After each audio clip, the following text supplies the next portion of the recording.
ஒரு வேட்பு மனு ஏற்றுக்கொள்ளப்பட்டு அந்த வேட்பு மனு காலம் முடிவடைந்த அன்று இரவிலிருந்து வாக்காளர்களுக்கு வாக்குச்சீட்டுகளை வழங்குவதற்கு ஏதுவாக வாக்குச்சீட்டுகள் தயாரிக்கின்ற பணி ஆரம்பித்துவிடும்.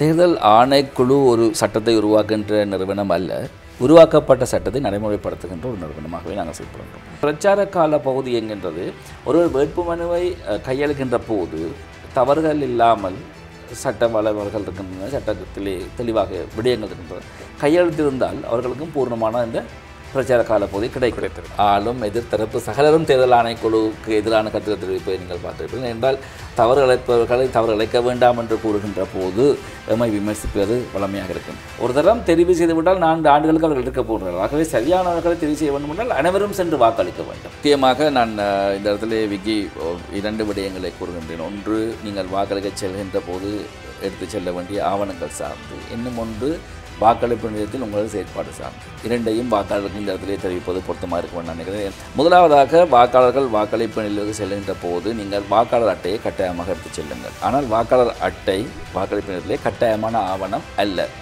2வது, அங்கே வாக்களிப்பு நிலையங்கள் நீங்கள் சென்ற பின்னர் வாக்களிப்பதற்காக உங்களது ஆள் அடையாளத்தை உறுதிப்படுத்தாத பட்சத்தில் உங்களுக்கான வாக்குச்சீட்டு விநியோகிக்கப்பட மாட்டார். அனைத்து மக்களும் பாதுகாப்பு குறித்து எந்த ஒரு அச்சமும் இல்லாமல் நிச்சயமாக தமது ஜனநாயக கடமையை நிறைவேற்ற வேண்டும் என்ற எதிர்பார்ப்பிலேயே நாங்கள் தேர்தல் ஆணைக்குழு செயற்பட்டு கொண்டிருக்கிறோம். அதாவது பொதுமக்கள் நிதியிலே இவ்வளவு செலவுகளை செய்து ஒரு ஜனநாயகத்தை உறுதிப்படுத்துகின்ற ஒரு தேர்தல்களை நாங்கள் நடத்த முற்படுகின்ற போது மக்கள் அதிலே நிச்சயமாக ஆர்வம் காட்ட வேண்டும், தமது கடமையை செய்ய வேண்டும்.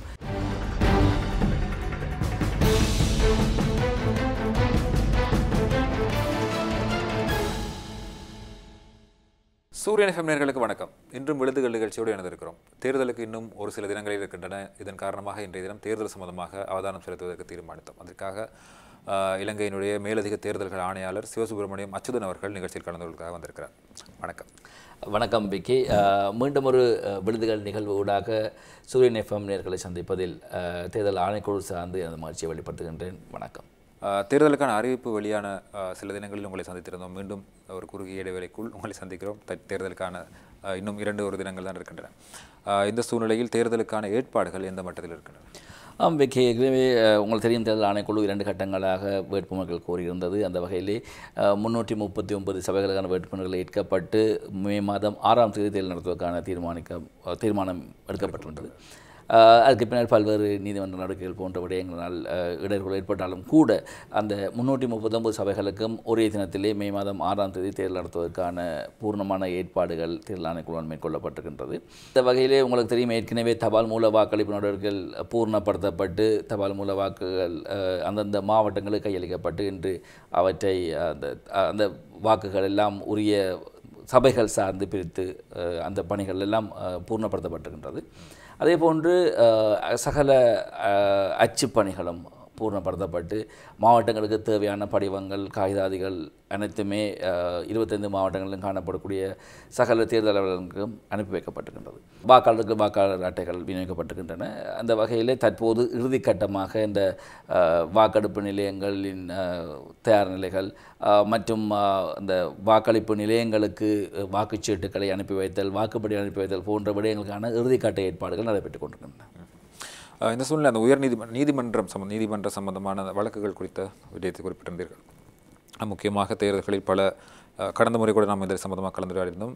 வழமைக்கு மாறாக அதிகமான வேட்புமனுக்கள் நிராகரிக்கப்பட்ட ஒரு சூழ்நிலை காணக்கூடியதாக இருந்ததாக சொல்லியிருந்தோம். நீதிமன்றத்தினூடாக பல வேட்புமனுக்களை ஏற்றுக்கொள்ளும்படியும் பல வேட்புமனுக்கள் நிராகரிக்கும்படியுமான உத்தரவுகள் கிடைக்கப்பட்டிருக்கின்றன. அதாவது மீண்டும் ஏற்றுக்கொள்ளும்படி வேட்புமனுக்களுக்கு உத்தரவிடப்பட்டிருந்த இடங்களில் அவர்கள் சொல்கின்ற குற்றச்சாட்டு, பிரதானமாக பரவலாக சொல்லப்படுகின்ற குற்றச்சாட்டு இருக்கிறது, அவர்களுக்கு போதுமான பிரச்சார காலம் கிடைக்கவில்லை, ஏனையவர்களுக்கு கிடைத்த அளவுக்கு தங்களுக்கு பிரச்சார காலம் கிடைத்திருக்கவில்லை, 10-15 நாட்கள் அளவில் தான் கிடைத்தது போன்ற ஒரு நிலைமை இருக்கிறது. அவர்களுக்கான நிவாரணம் ஏதேனும் இருக்கிறதா, அல்லது அப்படியான குற்றச்சாட்டை முன்வைப்பது எந்த அளவுக்கு நியாயமானதாக இருக்கும்? தேர்தல் ஆணைக்குழு ஒரு சட்டத்தை உருவாக்குகின்ற நிறுவனம் அல்ல, உருவாக்கப்பட்ட சட்டத்தை நடைமுறைப்படுத்துகின்ற ஒரு நிறுவனமாகவே நாங்கள் செயல்படுகின்றோம். அந்த வகையிலே சட்டத்திலே ஒரு வேட்புமனு ஏற்றுக்கொள்ளும் போது கவனிக்க வேண்டிய விடயங்கள் தெளிவாக குறிப்பிடப்பட்டிருக்கும். அந்த விடயங்களை நாங்கள் கருத்திலே கொண்டு எந்தெந்த வேட்புமனுகளை ஏற்றுக்கொள்வது நிராகரிப்பது சம்பந்தமான விடயங்கள் தேர்தல் ஆணைக்குழு கையாண்டது. அவ்வாறான ஒரு சூழ்நிலையிலே தேர்தல் ஆணைக்குழுவினால் நிராகரிக்கப்பட்ட வேட்புமனுக்கள் என்று பார்க்கின்ற போது இது அதாவது பாரிய அளவிலே நிராகரிக்கப்பட்ட என்று கூறுகின்ற ஒரு விடயம் எவ்வளவு தூரம் பொருத்தமானது என்றது ஒரு கேள்வி. அதாவது நீங்கள் பார்க்கின்ற போது 2018ஆம் ஆண்டிலும் இதே போன்ற தேர்தல் நடைபெற்றது. அந்த காலப்பகுதியிலும் கிட்டத்தட்ட 400-450 வரையான வேட்புமனுக்கள் நிராகரிக்கப்பட்டன. அதே போன்று தான் இம்முறை நடைபெற்றிருக்கின்றது. ஆனால் இந்த முறை வழக்கு தாக்கல் செய்த எண்ணிக்கை மிக பெரிதாக இருக்கின்றது. உச்சநீதிமன்றம் தேர்தல் ஆணைக்குழுவின் முடிவை உறுதிப்படுத்தி கொண்டது. மேன்முறை நீதிமன்றம் ஏற்றுக்கொள்ளுமாறு கூறியுள்ளது. அந்த வகையிலே மேன்முறை நீதிமன்றத்தின் தீர்ப்பை நடைமுறைப்படுத்த வேண்டிய கடப்பாடு தேர்தல் ஆணைக்குழுக்கு இருக்கின்றது. அதை தேர்தல் ஆணைக்குழு செயற்படுத்துகின்றது. ஆகவே நீங்கள் கூறிய அந்த பிரச்சார கால பகுதி என்கின்றது ஒருவர் வேட்புமனுவை கையளிக்கின்ற போது தவறுகள் இல்லாமல் சட்ட வல்லுநர்கள் இருக்கின்றன, சட்டத்திலே தெளிவாக விடயங்கள் இருக்கின்றன, கையெழுத்திருந்தால் அவர்களுக்கும் பூர்ணமான இந்த பிரச்சார கால பகுதி கிடைக்கிறது. ஆகவே அவர்கள் நீதிமன்றத்துக்கு சென்று தமது வேட்புமனுவை ஏற்றுக்கொள்ள வேண்டும் என்று கூறுகின்ற போது, அவர்கள் நீதிமன்றம் செல்கின்ற போது அவர்களுக்கு தெரியும் அந்த அவர்களது வேட்புமனுக்களை ஏற்றுக்கொள்ளுமாறு பணிக்கின்ற போது அந்த காலப்பகுதி இல்லாமல் போகும் என்றது. அதுக்கு சட்டத்தில் எந்த ஒரு ஏற்பாடும் இல்லை. ஆகவே தேர்தல் ஆணைக்குழுவை பொறுத்தவரையிலே குறித்த தினத்திலே தேர்தல் நடத்துவதற்கான சகல ஏற்பாடுகளை நாங்கள் மேற்கொண்டிருக்கின்றோம். அதே போல் இந்த நிராகரிக்கப்பட்ட வேட்புமனுக்கள் சம்பந்தமான தீர்ப்பில் போது உயர்நீதிமன்றத்தினதும் மேன்முறை நீதிமன்றத்தினதும் தீர்ப்புகளில் பரஸ்பர வேறுபாடுகள் அல்லது முரண்பாடுகள் இருந்ததாக ஒரு குற்றச்சாட்டு இருக்கிறது. இது சம்பந்தமாக தற்பொழுது சட்டமா அதிபரோடாக ஆராயப்படுவதாகவும் இது குறித்து தேர்தல் ஆணைக்குழுவுடனான கலந்துரையாடல்கள் இடம்பெற்றிருப்பதாகவும் செய்திகள் வெளியாகியிருக்கின்றன. இது பற்றி சட்ட விளக்கமாக சொல்லுங்கள். ஆமாம், அதாவது இதிலே ஒரு விடயம் தெளிவாக நான் கூற வேண்டும். இது நீதிமன்றத்துடன் சம்பந்தப்பட்ட தீர்ப்பு விடயம். ஆகவே இதிலே விமர்சனம் ஒன்றை தெரிவிக்க நாங்கள் தேர்தல் ஆணைக்குழுவுக்கு எந்த ஒரு அதிகாரமும் கிடையாது. 2 முரண்பாடான தேர்தல், அதாவது உச்சநீதிமன்றம் தேர்தல் ஆணைக்குழுவின் முடிவுகளை உறுதிப்படுத்தியிருக்கின்றது.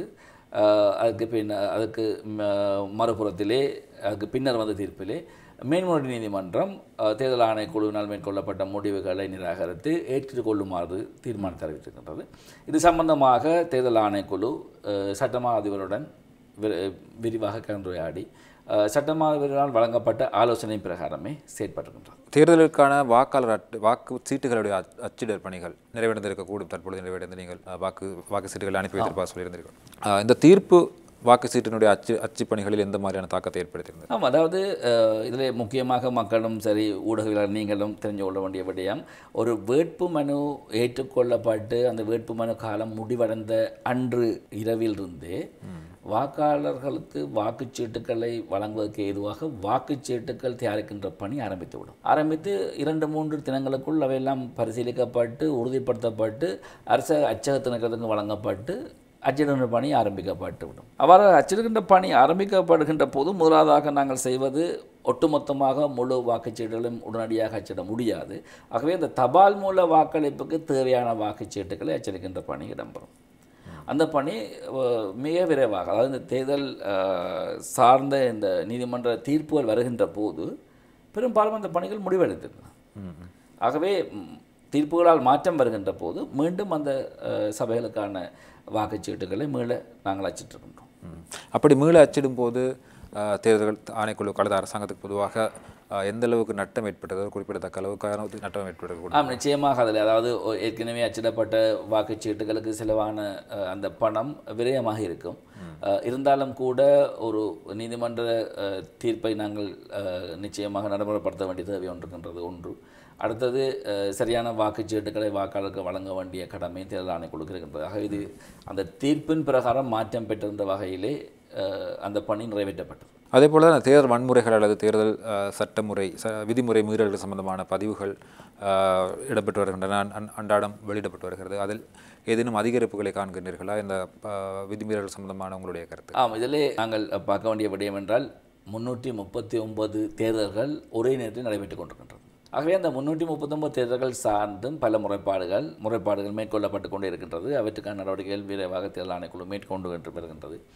உங்களுக்கு தெரியும், தேர்தல் ஆணைக்குழு இந்த முறைப்பாடு மேற்கொள்வதற்கான புதிய இந்த செயலிகளை கூட அறிமுகப்படுத்தியிருக்கின்றோம். அந்த வகையிலே போலீஸ் திணைக்களத்திலிருந்து நாங்கள் இந்த விடயங்களை கையாண்டு வருகின்றோம். ஆனால் ஒரு விடயத்தை இதில் நான் குறிப்பிட விரும்புகிறேன். ஒன்று, தேர்தல் விதிமுறை மீறல்கள் என்கின்ற பக்கத்தில் பார்க்கும்போது சிறு சிறு சம்பவங்கள் நடைபெற்று கொண்டிருக்கின்றன. அவை பெரிய அளவில் இடம்பெறுகின்றன. ஆனால் வன்முறை சம்பவங்கள் பதிவாகிய சூழல் மிகவும் குறைவாக இருக்கின்றது. அது ஓரிரு சம்பவங்கள் இருக்கின்றது. இடம்பெற்ற சம்பவங்கள் சார்ந்தும் பலர் கைது செய்யப்பட்டு அதுக்கான நடவடிக்கைகள் மேற்கொள்ளப்பட்டு வருகின்றது. அதாவது ஒப்பீட்டளவிலே பார்க்கின்ற போது ஈவன் அதாவது நீங்கள் கூட உணர்வீர்கள், ஊடகவியலாளர் உணர்வீர்கள், வெளியிலே விதிமுறை மீறல்கள் மிகவும் குறைவாகவே காணப்படுகிறது. ஆனால் பொதுவாக சொல்லப்படுகின்ற ஒரு குற்றச்சாட்டு, கடந்த காலங்களை விட, கடந்த கால அரசாங்கங்களை விட ஆளும் கட்சியாக இருந்த தரப்பினர் இந்த முறை அதிகப்படியான விதிமீறல்களில் ஈடுபட்டதாக ஒரு குற்றச்சாட்டு இருக்கிறது. அதே போல் உங்கள் மீதும் கூட, உங்கள் மீது என்றால் தேர்தல் ஆணைக்குழுவின் போது கூட குற்றச்சாட்டு முன்வைக்கப்பட்டது. முக்கியமாக இலங்கை தொழிலாளர் காங்கிரஸ் என்னுடைய பொதுச் செயலாளர் ஜீவன் தொண்டமான் தேர்தல் ஆணைக்குழுவுடனான சந்திப்பின் பின்னர் ஊடகங்களுக்கு கருத்து தெரிவிக்கும் போது ஒரு பாரதூரமான குற்றச்சாட்டு முன்வைத்திருந்தார். அரசாங்கத்துக்கு சார்பாக தேர்தல் ஆணைக்குழு செயற்பட்டிருக்கிறது, முக்கியமாக ஜனாதிபதி அவர்கள் வெளியிட்டிருந்த சில கருத்துக்கள் சம்பந்தமாக தேர்தல் ஆணைக்குழு நடவடிக்கை எடுக்கவில்லை என்ற குற்றச்சாட்டு முன்வைத்திருந்தார். அதே போல வடகிழக்கிலும் சரி, இணைய பகுதிகளிலும் சரி, அரசாங்கத்துடைய அமைச்சர்கள் வேட்பாளர்களையும் இணைத்துக் கொண்டு சில அபிவிருத்தி சார்ந்த வேலை திட்டங்களுக்கு முன்னெடுக்க செல்வதாக சென்றாக கூட்டங்களை கூட்டி பிரச்சாரங்களில் ஈடுபட்ட நிலைமைகளையும் காணக்கூடியதாக இருக்கிறது. இதை பற்றி உங்களுடைய பதில் என்ன? ஆமாம், இதிலே பொதுவான ஒரு விடயம் நாங்கள் கருத்தில் கொள்ள வேண்டும். எந்த ஒரு ஆளும் கட்சியும் ஆட்சியில் இருக்கும்போது, தேர்தல் நடக்கின்ற போது எதிர்க்கட்சிகள் பொதுவாக இவ்வாறான குற்றச்சாட்டுகளை தெரிவிப்பது வழமை. ஆனால் தேர்தல் ஆணைக்குழுவை பொறுத்தவரையிலே அனைவரும் சமனானவர்கள். தேர்தல் விதிமுறைகளில் எவர் ஈடுபட்டாலும் நிச்சயமாக வெற்றி தடுப்பதற்கான ஏற்பாடை நாங்கள் செய்து வருகின்றோம். அந்த வகையில் நீங்கள் பார்க்கின்ற போது அண்மையிலே நீங்கள் பார்த்திருப்பீர்கள், பொது வழியிலே, பிரச்சாரங்களிலே, ஊடகங்களிலே சகல தரப்பினரும், ஆளும் எதிர்த்தரப்பு சகலரும் தேர்தல் ஆணைக்குழுவுக்கு எதிரான கருத்துக்கள் தெரிவிப்பதை நீங்கள் பார்த்திருப்பீர்கள். என்றால் தவறு இழைப்பவர்களை தவறு இழைக்க வேண்டாம் என்று கூறுகின்ற போது எம்மை விமர்சிப்பது வளமையாக இருக்கின்றது. ஆனால் ஒவ்வொரு பொது வழியிலே ஒவ்வொரு அரசியல் செயற்பாட்டாளர்கள் விமர்சிக்கின்ற விடயங்கள் சார்ந்து நான் இதிலே பதிலளிக்க வேண்டிய தேவையில்லை. இருந்தாலும் கூட ஒரு விடயத்தை நான் உங்களுக்கு கூறுகின்றேன். விதிமுறை மீறல்கள் முறைப்பாடுகளாக வருகின்ற போது, அல்லது நாங்கள் அது விதிமுறை மீறல்களாக தேர்தல் ஆணைக்குழு இயல்பாகவே கருதுகின்ற போது, உடனடியாக தேர்தல் ஆணைக்குழு தாமாகவே அதில் தலையிட்டு தடை செய்கின்ற பல்வேறு நிகழ்வுகள் நிகழ்ந்திருக்கிறது. ஆனால் இவற்றையெல்லாம் நாங்கள் பிரச்சாரப்படுத்திக் கொண்டு நாங்கள் இதை நிறுத்தினோம் அதை நிறுத்தினோம் என்று காட்டிக்கொண்டிருப்பதில்லை. ஆனால் ஆளும் தரப்பாலும் சரி, எதிர்த்தரப்பாலும் சரி, விதிமுறை மீறல்கள் மேற்கொள்ளப்பட்ட பல சந்தர்ப்பங்களிலே தேர்தல் ஆணைக்குழு உடனடியாக தலையிட்டு அவற்றை தடுத்து நிறுத்திய பல சம்பவங்கள் இடம்பெற்றுக் கொண்டு இருக்கின்றன. அவற்றை தொடர்ச்சியாக செய்து கொண்டு இருக்கணும். அது தேர்தல் ஆணைக்குழு நிச்சயமாக அந்த விடயத்திலே நான் தெளிவாக குறிப்பிட்டது போன்று எம்மை பொறுத்தவரையிலே எல்லா தரப்பும் சமனானவர்கள். ஆகவே எந்த ஒரு தரப்புக்கும் சார்பாகவோ எதிராகவோ நாங்கள் செயற்படுவதில்லை. இப்பொழுது தேர்தல் இன்னும் 2-3 தினங்களில் தேர்தல் நடைபெற இருக்கிறது. இந்த தேர்தலுக்கான பாதுகாப்பு ஏற்பாட்டு பணிகள் எப்படி இருக்கின்றன? கடந்த தேர்தல்களைப் போலவே அதே அளவுக்கு தான் ஒழுங்கு செய்யப்பட்டிருக்கிறதா? காரணம், அண்மை காலமாக பல இடங்களில் துப்பாக்கி பிரயோக சம்பவங்கள், சுட்டு சம்பவங்கள், மரணங்கள் அதிகரித்திருப்பதை காணக்கூடியதாக இருக்கிறது. இதன் காரணமாக விசேட பாதுகாப்பு ஏற்பாடுகள் ஏதேனும் செய்யப்பட்டிருக்கு? அதாவது சட்டத்தை நடைமுறைப்படுத்துகின்ற அல்லது பாதுகாக்கின்ற பணி போலீஸ் திணைக்களத்தை சார்ந்தது. தேர்தல் ஆணைக்குழுவை பொறுத்தவரையிலே இந்த அரசியலமைப்பிலே எங்களுக்கு வழங்கப்பட்ட அதிகாரங்களின் பிரகாரம் போலீஸ் திணைக்களத்துக்கு நாங்கள் அறிவுறுத்தல்களை தெளிவாக வழங்கியிருக்கின்றோம். சகல வாக்களிப்பு நிலையங்களுக்குமான பாதுகாப்பை உறுதிப்படுத்துவதற்கான ஏற்பாடு போலீஸ் திணைக்களத்தால் மேற்கொள்ளப்பட வேண்டும். அதற்கு போலீஸ் திணைக்களம் ஏற்பாடுகள் அனைத்தையும் பூர்த்தி செய்து அது சார்ந்து தேர்தல் ஆணைக்குழுடன் கலந்துரையாடி அவர்களது திட்டங்கள் என்ன என்கின்ற விடயங்களை எல்லாம் தெளிவுபடுத்தியிருக்கின்றார்கள். அதற்காக அவர்கள் எவ்வாறு போலீஸாரை ஈடுபடுத்துகின்றார்கள், அதாவது ஒவ்வொரு வாக்குச்சாவடி சார்ந்தும் அந்த வாக்குச்சீட்டுகளை வாக்குச்சாவடிகளுக்கு, அதாவது வாக்களிப்பு நிலையங்களுக்கு எடுத்துச் செல்கின்ற போது அங்கே சிரேஷ்ட தலைமை தாங்கும் உத்தியோகத்தர் பொறுப்பாக எடுத்துச் செல்வார். அவருக்கு வழங்குகின்ற பாதுகாப்பு, அது வளமையாக இருக்கின்ற பாதுகாப்பு போலீஸ் ஆயுதம் தாங்கிய போலீஸார்.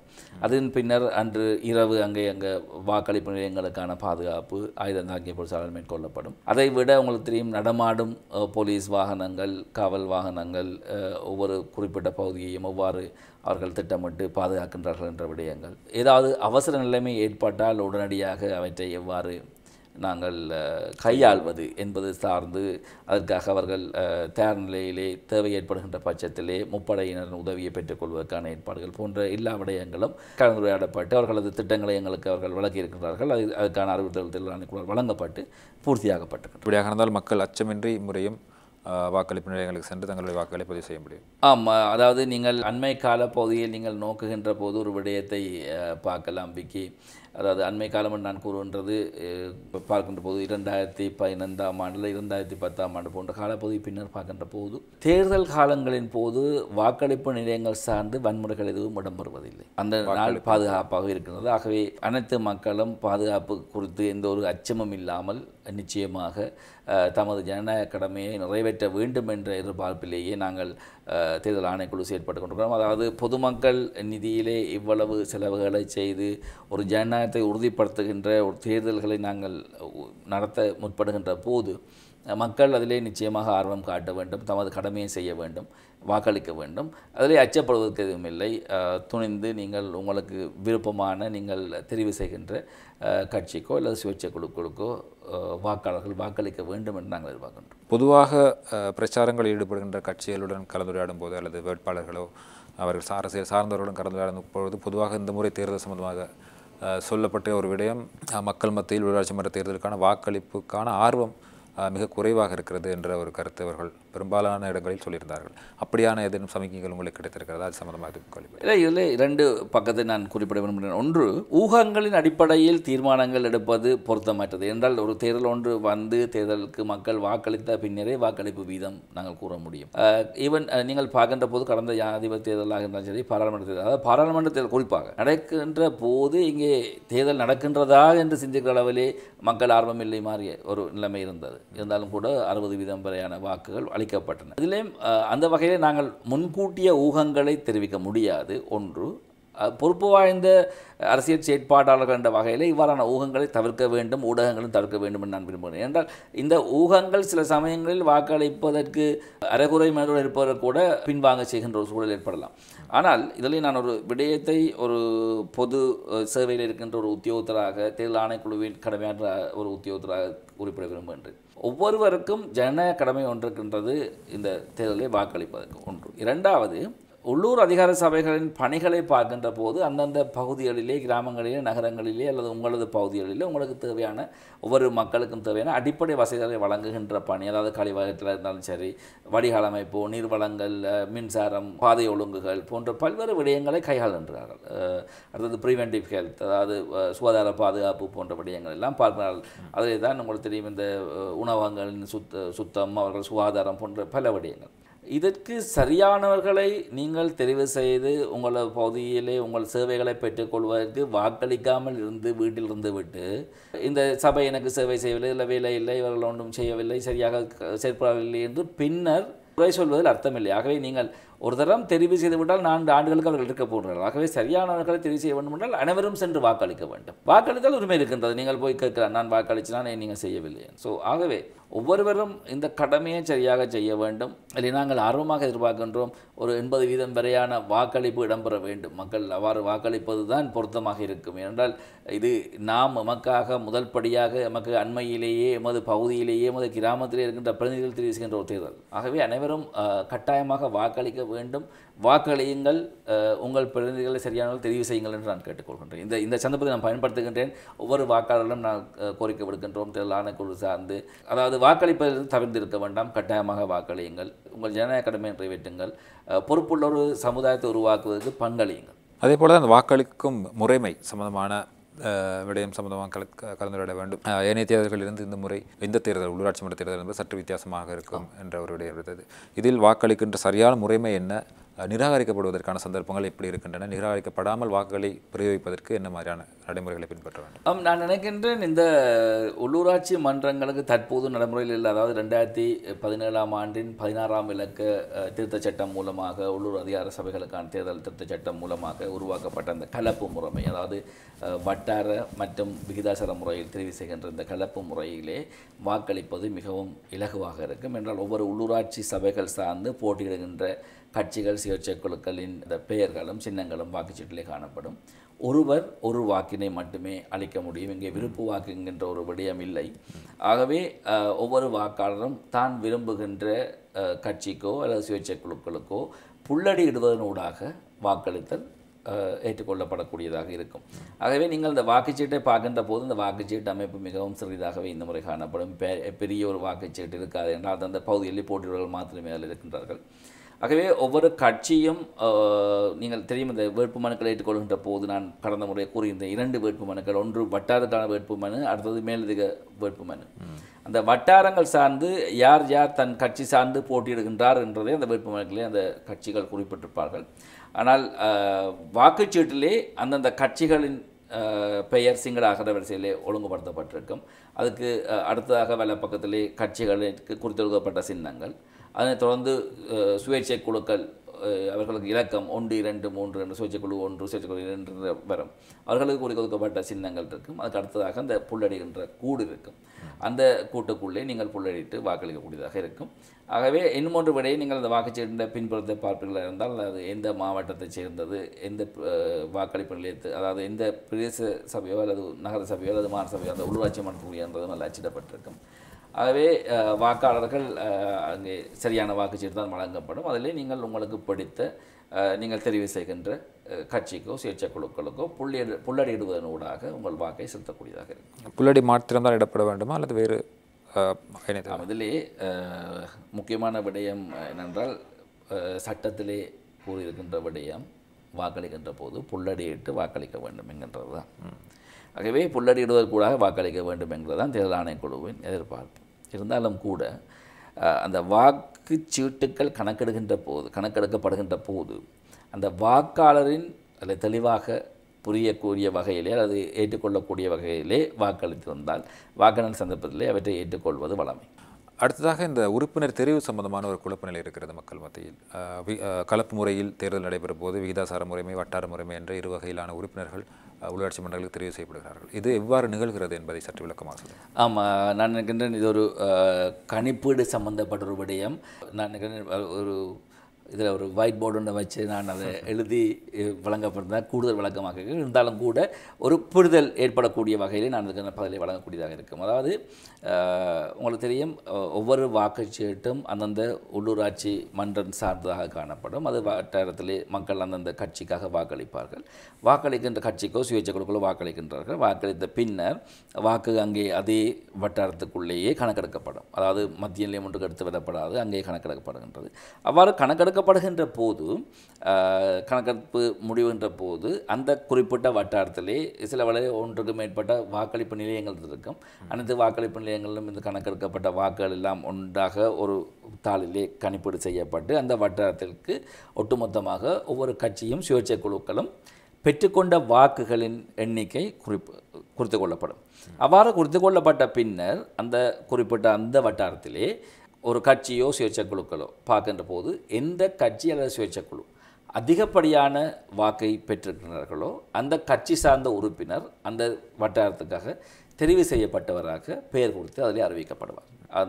அந்த வட்டாரத்திலே போட்டியிட்ட உறுப்பினர் தெரிவு செய்யப்பட்டதாக அறிவிக்கப்படுவார். அது ஒரு பல் உறுப்பினர் வட்டாரமாக இருந்தால் அங்கே 2 அல்லது 3 வேட்பாளர் இருந்திருப்பார்கள். அவர்கள் 2 அல்லது 3 தெரிவு செய்யப்பட்டதாக அந்த இடத்திலேயே அறிவிக்கப்படும். அந்த வட்டாரத்துக்குள்ளேயே அது அறிவிக்கப்படும். அறிவிக்கப்பட்ட பின்னர் அந்த வட்டாரத்துக்கான பெறுபவர்கள் தேர்தல் சார்ந்து அந்த நிர்வாக மாவட்டத்திலே ஒரு பிரதான பெறுபவர்கள் தயார் செய்யும் நிலையம் ஒன்று இருக்கும். அந்த நிலையத்துக்கு அங்கே இருக்கின்ற பிரதான கணக்கெண்ணும் உத்தியோகர்கள் எடுத்து வரப்பட்டு கையளிக்கப்பட்ட பின்னர் அங்கே நடைபெறுகின்ற பணி அந்த குறிப்பிட்ட உள்ளூராட்சி மன்றங்களுக்கு காணப்படக்கூடிய எல்லா வட்டாரங்களிலேயும் இருந்து வந்த அந்த பெறுபவர்களை ஒன்றாக்கி அந்த உள்ளூராட்சி மன்றம் பூராகவும் குறிப்பிட்ட கட்சிகளும் சுயேட்சை குழுக்களும் பெற்றுக்கொண்ட வாக்குகளின் எண்ணிக்கை கணக்கிடப்படும். அவ்வாறு அந்த வாக்குகளின் எண்ணிக்கை கணக்கிடப்பட்ட பின்னர் என்ன செய்வார்கள் என்று சொல்லி சொன்னால் அந்த உள்ளூராட்சி மன்றத்துக்கு மக்களால் அளிக்கப்பட்ட செல்லுபடியான அனைத்து அந்த வாக்கு எண்ணிக்கை அந்த உள்ளூராட்சி மன்றத்தின் உறுப்பினர் எண்ணிக்கையினால் பிரிக்கப்படுகின்ற போது வருகின்ற அந்த பெருமானத்தை தகமை பெறும் எண் என்று கூறுவார்கள். அங்கே அவ்வாறு பிரிக்கின்ற போது அது தசமத்தில் தான் வரும், சரியாக வருவது குறைவு. அவ்வாறாக தசமத்தில் வருகின்ற போது அந்த முழு எண் பெருமானம் மாத்திரமே கணக்கெடுக்கப்படும். அதாவது உதாரணமாக நாங்கள் 7589.78 என்று போனால் 7589 என்ற அந்த தகமை பெறும் எண் மாத்திரமே கணக்கில் எடுத்துக்கொள்ளப்படும். அவ்வாறாக எடுத்துக்கொள்ளப்பட்ட பின்னர் அந்த தகமை பெறும் எண்ணால் ஒவ்வொரு கட்சியும் சுயேட்சை குழுக்களும் பெற்றுக்கொண்ட வாக்குகள் பிரித்து அதன் அடிப்படையிலே அவர்கள் ஒவ்வொருவருக்கும் ஒவ்வாறான உறுப்பினர்கள் கிடைக்கப் போகிறார் என்ற தீர்மானம் மேற்கொள்ளப்படுகின்றது. இதிலே ஒரு விடயத்தை நான் கூறுகின்றேன். உதாரணமாக ஒரு கட்சி அல்லது ஒரு சுயேட்சை குழு ஒரு தேர்தல் உள்ளூராட்சி மன்ற பிரிவிலே நாங்கள் கூறுவோமே 12 வட்டாரங்கள் இருக்கு என்று வைத்துக் கொண்டால் 12 வட்டாரங்களிலும் அவர்கள் வெற்றி பெற்று விட்டார்கள். ஆனால் இந்த தகமைபுரம் என்னால் அவர்கள் பெற்ற வாக்குகளை பார்க்கின்ற போது அவர்களுக்கு கிடைக்கக்கூடிய உறுப்பினர்களின் எண்ணிக்கை விகிதாசார அடிப்படையிலே 10ஆகத்தான் இருந்து வைத்துக் கொண்டால் அவர்கள் 2 உறுப்பினர்கள் மேலதிகமாக பெற்றிருக்கிறார்கள். ஆனால் அவர்கள் வெற்றி பெற்றவர்கள், அவர்களை நாங்கள் இல்லை என்று கூற முடியாது. ஆகவே நீங்கள் கேள்விப்பட்டிருப்பீங்கள், இந்த அதாவது மேலதிகமாக இருக்கிற உறுப்பினர்கள் அல்லது ஓவர்ஹேங் என்று சொல்லி அந்த 2 ஓவர்ஹேங்காக இருப்பார்கள். அவர்கள் அப்படி இருக்க ஏனையவர்களுக்கும் பிரித்து பார்த்து கொண்டு வருகின்ற போது அதாவது 12 உறுப்பினர்கள் வென்றிருந்தாலும் கூட இன்னும் 8 உறுப்பினர்கள் மேலதிகப்பட்டியலில் வர இருப்பார்கள். அது ஏனைய கட்சிகள் பெற்றுக்கொண்ட வாக்குகளின் அடிப்படையில் அவர்களுக்கு பிரித்து வழங்கப்படும். அவ்வாறு வழங்கப்படுகின்ற போது இந்த தகமைபெறும் எண்ணால் அவர்கள் பெற்றுக்கொண்ட வாக்குகளை பிரித்து பெறுகின்ற போது அவர்கள் வருகின்ற இலக்கத்தை நாங்கள் இவர்கள் இத்தனை உறுப்பினர்கள் என்று போட்டுக்கொண்டு வருவோம். பிறகு அந்த இவர்களுக்கு கிடைக்கின்ற உறுப்பினர்களால் அந்த தகமைபெறும் எண்ணை பெருக்கி அவர்கள் கட்சி சார்ந்து பெற்றுக்கொண்ட வாக்குகள் கலைத்து மிச்சம் எவ்வளவு இருக்கின்றதை வழி வைத்திருப்போம். பின்னர் அதை இறங்கு வரிசையில் வைத்து மிஞ்சுகின்ற உறுப்பினர்களை இறங்கு வரிசை அடிப்படையில் ஒவ்வொருத்தராக அது முடியும் வரைக்கும் போட்டு வருவார்கள். அதே நீங்கள் கேள்விப்பட்டு உள்ளூராட்சி மன்றத்திலே அதாவது ஒரு சுயேட்சை குழுவோ கட்சியோ வட்டாரத்திலே அதிகப்படியான வாக்குகளை பெற்றுக்கொள்ளாவிட்டாலும் கூட உறுப்பினர்கள் கிடைக்கின்ற நிலைமை இந்த விகிதாசார முறையாகவே கிடைக்கின்றது. அதாவது ஒவ்வொரு உள்ளூராட்சி மன்றத்திலேயும் மக்கள் ஒவ்வொரு கட்சி சார்ந்து சுயேட்சை குழு சார்ந்து வழங்கிய அந்த வாக்குக்கு அங்கே பெருமானம் இருக்கின்றது என்று அவர்கள் உறுப்பினர் கிடைக்கிறார்கள். அதான் இந்த முறைமை. அப்படியாக இருந்தால் ஒரு உள்ளூராட்சி மன்றத்தில் ஒரு மன்றத்திற்கு ஒரு 20 உறுப்பினர் தான் என்ற குறித்தொதுக்கப்பட்ட பெருமதி இருக்குமா, எண்ணிக்கை இருக்கும் போது அந்த ஓவர்ஹேங் முறைமையின் அடிப்படையில் 22ஆக இருக்கு கூடுவதற்கான வாய்ப்பு இருக்கிறது. அது மிக சொற்ப அளவிலே அந்த அதிகரிப்பு எல்லா சபைகளும் ஏற்படுவதில்லை, ஏற்படும் சந்தர்ப்பங்கள் இருக்கின்றது. இப்படி பார்க்கும்போது இந்த வாக்கு எண்ணும் பணிகள் கிட்டத்தட்ட 3-4 மணித்தாளங்களுக்குள் நிறைவடைந்து விடும் என்ற ஒரு கருத்து கடந்த பேட்டியில் கூட நீங்கள் குறிப்பிட்டிருந்தீர்கள். ஆனால் பரவலாக சொல்லப்படுகின்ற விடயம் இம்முறை அந்த பெறுபேறுகளை ஊடகங்கள் வாயிலாக அறிவிக்கின்ற அந்த செயல்முறையானது சற்று நீளக்கூடிய வாய்ப்பு இருக்கிறது என்ற கருத்து இருக்கிறது. அதற்கான வாய்ப்பு அதாவது பெறுபேறுகளை ஊடகங்களுக்கு வழங்குகின்றது என்கின்ற செயற்பாடு பார்க்கின்ற போது உங்களுக்கு தெரியும், இம்முறை 339 சபைகள் தேர்தல் நடைபெறுகின்றது. அங்கே 4877 வட்டாரங்களிலே தேர்தல் நடைபெறப்படுகின்றது. அந்த 4877 வட்டாரங்களிலும் முடிவுகள் அறிவிக்கப்படும். ஆகவே அவை ஊடகங்களுக்கு வராது. அதாவது வருவது அர்த்தமில்லை, சிரமமான ஒரு விடயம் என்றால் அந்தந்த சகல பகுதிகளிலும் சென்றிருந்து ஊடகங்களால் எடுத்துக்கொள்ளவும் முடியாமல் இருக்கு. பின்னர் இந்த பிரதான வாக்கன் இந்த பெறுபேறுகளை கணக்கெடுக்கின்ற இடத்திலே ஒவ்வொரு சபை சார்ந்த முடிவுகள் அறிவிக்கப்படும். ஆகவே அது ஒவ்வொரு வட்டாரத்திலிருந்தும் அந்த முடிவுகள் அறிவிக்கப்பட்ட பின்னர் அவை பிரதான பெறுபேறுகள் தயாரிக்கும் நிலையத்துக்கு எடுத்து வரப்பட்டு அங்கே கணக்கிடப்பட்டு அதிலே தான் ஒவ்வொரு சபை சார்ந்த முடிவுகளும் அறிவிக்கப்பட இருக்கின்றது. ஆகவே அதற்கு ஒரு சிறிய நேரம் ஒன்று எடுக்கும். அதன் பின்னர் ஒரு மாவட்டத்திலே 20 சபைகள் இருந்தால் ஒன்று பின்னொன்றாக ஒவ்வொரு சபைக்குமான முடிவுகள் அறிவிக்கப்பட்டிருக்கும். அப்போ இதிலே ஒரு நேர காலதாமதம் ஏற்பதற்கான சாத்தியக்கூறு காணப்படுகின்றது. அப்படியாக இருந்தால் இது வளமையாக ஒரு நாளில் நிறைவடைகிற இந்த பெறுபேறு அறிவிப்பானது 2 நாட்களுக்கு வரைக்கும் செல்வதற்கு அவ்வளவு நேரம் செல்லும் என்று நான் எதிர்பார்க்கவில்லை. அதிகமாக அதிகாலையிலேயோ அல்லது மறுநாள் காலையிலோ அது முடிந்துவிடும் என்றால் அவ்வளவு வேகமாக அதெல்லாம் கணிப்பீடு செய்து என்றால் நாங்கள் ஏற்கனவே அதுக்கான உத்தியோகத்தில் பயிற்றுவித்து அதுக்கான தேர்தலை எல்லாம் செய்திருக்கின்றோம். விரைவாக அது முடிந்துவிடும். அதே போல் இந்த வட்டாரங்களினுடைய தேர்தல் முடிவுகள் அந்தந்த வாக்கு எண்ணல் நிலையங்களில் ஒட்டப்படும் என்ற அறிவிப்பு ஒட்டப்படும் அல்லது காட்சிப்படுத்தப்படும் என்று சொல் அவ்வாறு காட்சிப்படுத்தப்படுகின்ற அந்த எண்ணிக்கையை ஊடகங்கள் வாயிலாக சொல்வதில் சட்ட சிக்கல்கள் எதுவும் இருக்கிறது இல்லை. அதாவது ஒரு பெருமானம் ஒன்று கணக்கிடப்பட்டு முடிவுறுத்தப்பட்டு வாக்கெண்ணல் முடிவுறுத்தப்பட்டு முடிவு பகிரங்கமாக ஒட்டப்பட்ட பின்னர் அது பகிரங்க தரவு, அவற்றை பயன்படுத்துவதில் எந்த தடையும் இல்லை. அதன் ஒரு தேர்தல் பெறுபேறாக அறிவிக்கலாம் ஊடகங்களை. அது அங்கே அந்தந்த வாக்களிப்பு நிலையங்களாக முடிவது. அதே மாதிரி அந்த வட்டாரத்தில் முடிவு அங்கே ஒட்டப்படும். உத்தியோகபூர்வமான முடிவு தான் அங்கே ஒட்டப்படுகின்றது. அதை அறிவிப்பதில் தவறு ஒன்றுமில்லை. அதே போல தான் இந்த வாக்களிப்புக்காக செல்கின்ற வாக்காளர்கள் தம்பசம் வைத்திருக்க வேண்டிய ஆவணங்கள் அவர்களை அடையாளப்படுத்துவதற்கு அங்கீகரிக்கப்பட்ட ஆவணங்கள் என்று எது வரையறுக்கப்பட்டிருக்கின்றன இந்த விடயங்களை சற்று முக்கியமாக நான் இந்த இடத்துல விக்கி 2 விடயங்களை கூறுகின்றேன். ஒன்று, நீங்கள் வாக்களிக்க செல்கின்ற போது எடுத்து செல்ல வேண்டிய ஆவணங்கள் சார்ந்து, இன்னும் ஒன்று வாக்களிப்பு நிலையத்தில் உங்களது செயற்பாடு சார்ந்து. 2ஐயும் வாக்காளருக்கு இந்த இடத்திலே தெரிவிப்பது பொருத்தமாக இருக்கும் நான் நினைக்கிறேன். என்றால் இன்னும் 2 தினங்களிலே தேர்தல் வருகின்ற இந்த சூழலிலே இது மிகவும் பொருத்தமாக இருக்கும் நினைக்கின்றேன். முதலாவதாக, வாக்காளர்கள் வாக்களிப்பு நிலையத்துக்கு செல்கின்ற போது நீங்கள் வாக்காளர் அட்டையை கட்டாயமாக எடுத்துச் செல்லுங்கள். ஆனால் வாக்காளர் அட்டை வாக்களிப்பு நிலையத்திலே கட்டாயமான ஆவணம் அல்ல. உங்களுக்கு ஏற்கனவே தபால் மூலமாக அந்த வாக்காளர் அட்டைகள் வீடுகளுக்கு விநியோகிக்கப்பட்டிருக்கும். ஆகவே அந்த வாக்காளர் அட்டைகள் கிடைத்திருக்கும். அவ்வாறு இதுவரை கிடைக்கவில்லையாக இருந்தால் நீங்கள் அண்மையில் உள்ள தபால் நிலையத்துக்கு சென்று அங்கே அந்த வாக்காளர் அட்டையை நீங்கள் பெற்றுக்கொள்ளலாம். அது உங்கள் சார்ந்து உங்களுக்காக வழங்கப்பட்டிருக்கக்கூடிய அந்த வாக்காளர் அட்டைகள் அங்கே இருக்கும். அவர்கள் விநியோகிக்கப்பட்டால் இருக்கும். உங்களோட தேசிய அடையாள அட்டையை அல்லது அடையாள உறுதிப்பத்தை பெற்றுக்கொள்ளலாம். அவ்வாறு பெற்றுக்கொள்ள முடியாத சந்தர்ப்பத்தில் இன்னொரு விடயம் இருக்கின்றது. தேர்தல் ஆணைக்குழுவின் இணையதளத்திலே சர்வீசஸ் என்கின்ற அந்த டேப்புக்குள்ளே போவீங்களா இருந்தால் அதில் இந்த போல் கார்டு வாக்காளர் அட்டையை பெற்றுக் கொடுக்கிற வசதி இருக்கின்றது. உங்கள் தேசிய அடையாள அட்டையை உட்படுத்தி தரவிறக்கம் செய்து அதையும் நீங்கள் பிரிண்ட் எடுத்துக் கொள்ளலாம். அது என்றால் இந்த வாக்காளர் அட்டையில் தான் நீங்கள் வாக்களிக்க செல்வதற்கான வாக்காளர் பெயர் குறிப்பிடப்பட்டிருக்கும். அதை நீங்கள் தெரிந்து கொண்டு அங்கே போகின்ற போது உங்கள் தொடர் இலக்கம் அதில் இருக்கும். அங்கே கடமையில் ஈடுபட்டிருக்கக்கூடிய உத்தியோகர்களுக்கு அது மிகவும் இலகுவாக இருக்கும். ஆகவே அது ஒன்று. இரண்டாவது, அங்கே வாக்காளர் நீங்கள் சென்ற பின்னர் வாக்களிப்பதற்காக உங்களது ஆள் அடையாளத்தை உறுதிப்படுத்தாத பட்சத்தில் உங்களுக்கான வாக்குச்சீட்டு விநியோகிக்கப்பட மாட்டாது. ஆகவே ஆள் அடையாளம் கட்டாயமாக உறுதிப்படுத்தப்பட வேண்டும். அதற்கான ஆவணமாக பிரதானமாக தேசிய அடையாள அட்டை. தேசிய அடையாள அட்டை இல்லாதவர்கள் செல்லுபடியாகின்ற ஒரு கடவுச்சீட்டு, அதுவும் இல்லாதவர்கள் ஒரு செல்லுபடியாகின்ற சாரதி அனுமதி பத்திரம், அல்லது ஓய்வூதியம் பெறுவராக இருந்தால் ஓய்வூதிய அடையாள அட்டை, மதகுருவாக இருந்தால் மதகுரு அடையாள அட்டை, அடுத்தது இந்த சமூக சேவை திணைக்களத்தினால் பிரதி செயலர் ஊடாக வழங்கப்படக்கூடிய முதியவர்களுக்கான அடையாள அட்டை, இதற்கு போன்ற விடயங்களை இவர்கள் எடுத்துச் செல்லலாம். இதற்கு மேலதிகமாக தேர்தல் ஆணைக்குழுவினால் இயலாமைக்கு உட்பட்ட வாக்காளர்களுக்காக விசேட அடையாள அட்டை ஒன்று விநியோகிக்கப்பட்டு கொண்டிருக்கிறது. அந்த அடையாள அட்டையை எடுத்துச் செல்லலாம். இவை எதுவும் இல்லை என்றால் உடனடியாக நீங்கள் உங்களது பகுதி கிராம உத்தியோகத்தரை நாடி தேர்தல் ஆணைக்குழுவினாலே வழங்கப்படுகின்ற தற்காலிக அடையாள அட்டையை பெற்றுக்கொண்டு அதன் மூலமாகவும் நீங்கள் வாக்களிப்பதற்கான சாத்தியக்கூறு காணப்படுகின்றது. அதையும் பெற்றுக்கொள்ளலாம். இதிலே குறிப்பாக உங்களுக்கு தெரியும், ஆட்களை பதிவு செய்கின்ற அந்த திணைக்களம் தற்போது இந்த அடையாள அட்டை வழங்குகின்ற அந்த அட்டைகள் தட்டுப்பாடு அல்லது அதிலே காணப்படக்கூடிய சிக்கல் நிலைமை காரணமாக ஒரு A4 வெள்ளை பேப்பரிலே புகைப்படத்துடன் கூடி அவர்கள் தரவுகளை அட்டாட்சிப்படுத்தி ஒரு ஆவணம் வழங்குகின்றார்கள். அதுவும் அங்கே வாக்களிப்பு நிலையத்திலே ஏற்றுக்கொள்ளப்படும். அதே போன்று சாரதி அனுமதி பத்திரம் வழங்குகின்ற போது அந்த டிரைவிங் லைசன்ஸ் சாரதி அனுமதி பத்திரத்துக்கான அந்த மட்டைகள் இல்லாத காரணத்தால் அவர்களும் ஒரு வெள்ளை தற்காலிகமாக புகைப்படத்துடன் கூடிய ஒரு ஆவணத்தை வழங்குகின்றார்கள்.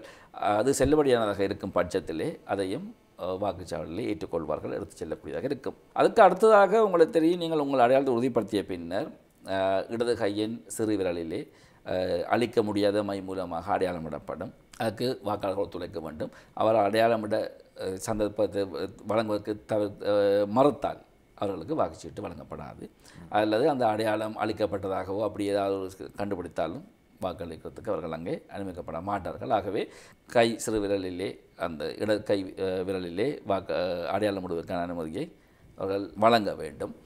இதை வழங்கிய பின்னர் உங்களுக்கு வாக்குச்சீட்டு வழங்கப்படும். நீங்கள் அமைதியாக வாக்களியுங்கள். அடுத்தது, வாக்களிப்பு நிலையங்களுக்கு செல்கின்ற போது உங்களது செயற்பாடுகளை நான் குறிப்பிடுவதாக செய்கிறேன். ஒவ்வொரு வாக்காளர்களும் வாக்களிப்பு நிலையத்திலே அமைதியாக உங்கள் சந்தர்ப்பம் பெறும் வரை வரிசையிலே காத்திருங்கள்.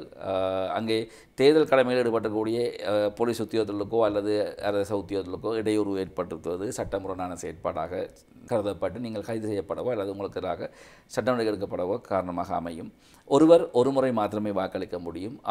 ஆள் மாறாட்டம் செய்வது சட்டத்திற்கு முரணான குற்றமான செயலாகும். உங்கள் வாக்களை மாத்திரமே நீங்கள் வாக்களிக்க முடியும். வேறொருவர் சார்ந்து நீங்கள் வாக்களிக்க முடியாது.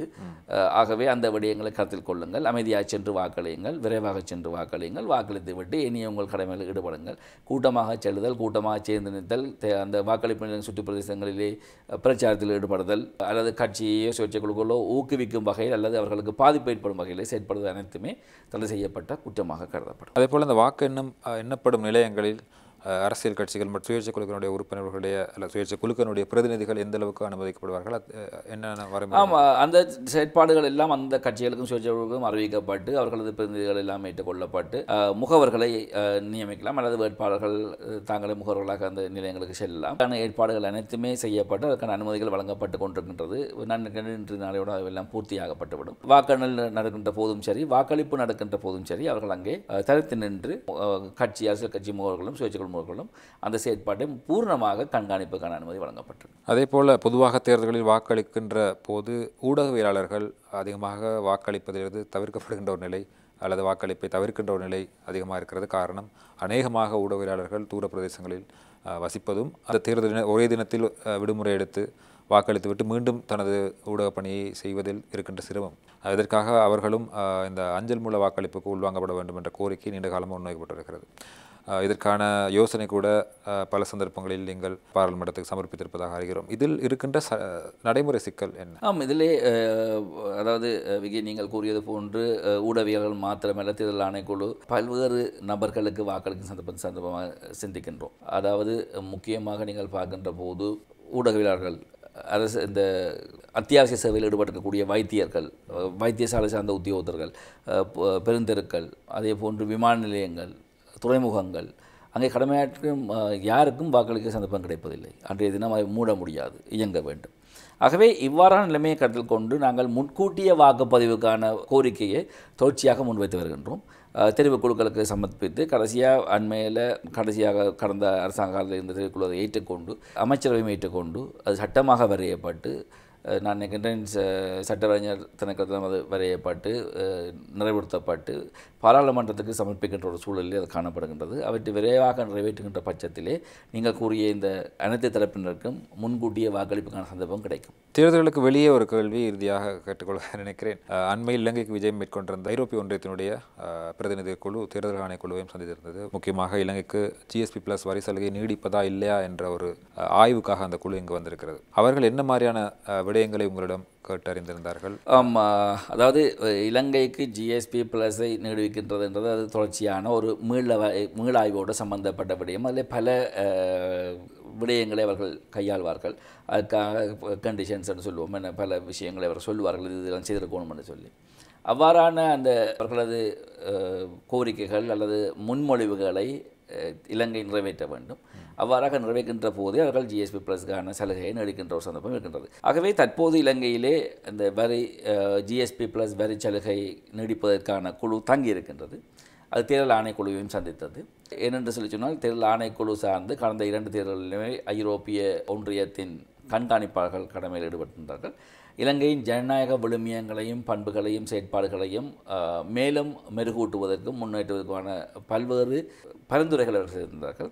அந்த பரிந்துரைகளை நாங்கள் எவ்வாறாக முன்னெடுத்து செல்கின்றோம் அல்லது அவற்றிலே உள்வாங்கப்பட்ட விடயங்கள் என்ன, தேர்தல் ஆணைக்குழு எவற்றை ஏற்றுக்கொள்கின்றது, எவற்றை ஏற்றுக்கொள்ளவில்லை, அல்லது எந்தெந்த விடயங்களை மாற்றம் ஏற்படுத்துகிறார்கள், அதில் என்ன முன்னேற்றம் இருக்கின்ற விடயங்களை ஆய்வு செய்வதற்காக அவர்கள் வந்திருக்கின்றார்கள். அது சம்பந்தமான ஆய்வு கூட்டம் ஒன்று தேர்தல் ஆணைக்குழுவிலும் இடம்பெற்றது.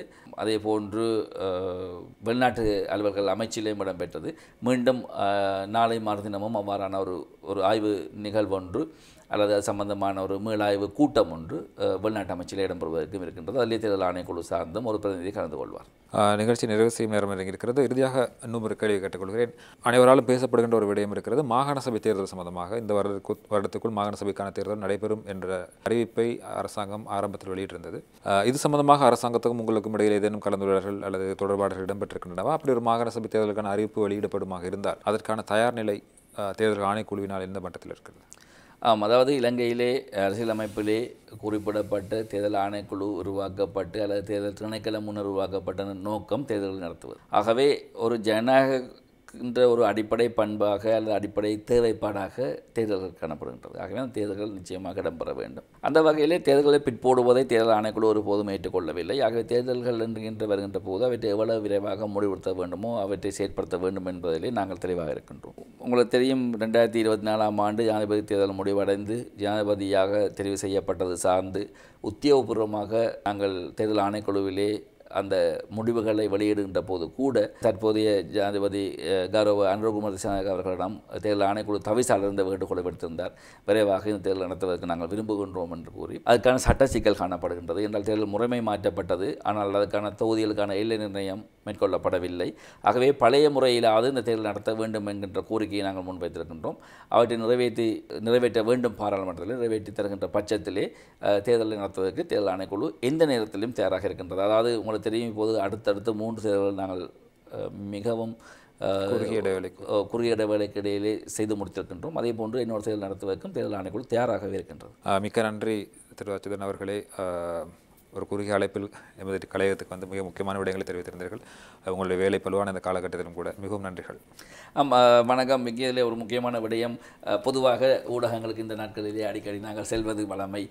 செல்கின்ற போது ஊடகவியலாளர்கள் மிகவும் அவர்களுக்கும் ஒரு பிரச்சனை இருக்கும், உங்களுக்கும் அது இருக்கும். வேலை பலுவான நேரத்திலே நம்மை அழைப்பது, நாங்கள் இங்கே வருவதுன்றது. ஆனால் நான் பொதுவாக கூறுகின்ற விடயம், இது ஒரு வேலைப்பழுகின்றது உண்மை. ஆனால் வேலைப்பழுக்குள்ளே இதுவும் வேலையாகின்றது தான் நான் கருதுகிறேன். என்றால் அதாவது மக்களுக்கு சரியான தகவல்களை வழங்கி மக்களை வாக்களிப்பதற்கு ஊக்குவிக்க வேண்டியதும் பொது சேவையில் இருக்கக்கூடிய உத்தியோக வகையில் இது நமது கடமை. ஆகவே நிச்சயமாக ஊடகங்களுக்காக நேரம் ஒதுக்க வேண்டியது நமது கடமை. அதில் ஒரு பங்கைத்தான் நாங்கள் செய்து கொண்டிருக்கின்றோம். அந்த வகையில் நான் தேர்தல் ஆணைக்குழு சார்ந்து சூரியன் நிறுவனத்துக்கு நான் நன்றி கூறுகின்றேன். என்றால் தமிழ் பேசும் மக்களுக்கு இவ்வாறான செய்திகளை எடுத்துச் சென்று வாக்களிப்பதில் அவர்களை ஊக்குவிப்பதற்கான சந்தர்ப்பத்தை நீங்கள் அதாவது ஒரு ஊடகமாக மக்களை தேர்தல் ஆணைக்குழுவின் என்ற வகையிலே மக்களை நாங்கள் சென்றடைவதை இலகுவான ஒரு விடயம் உங்கள் ஊடாக.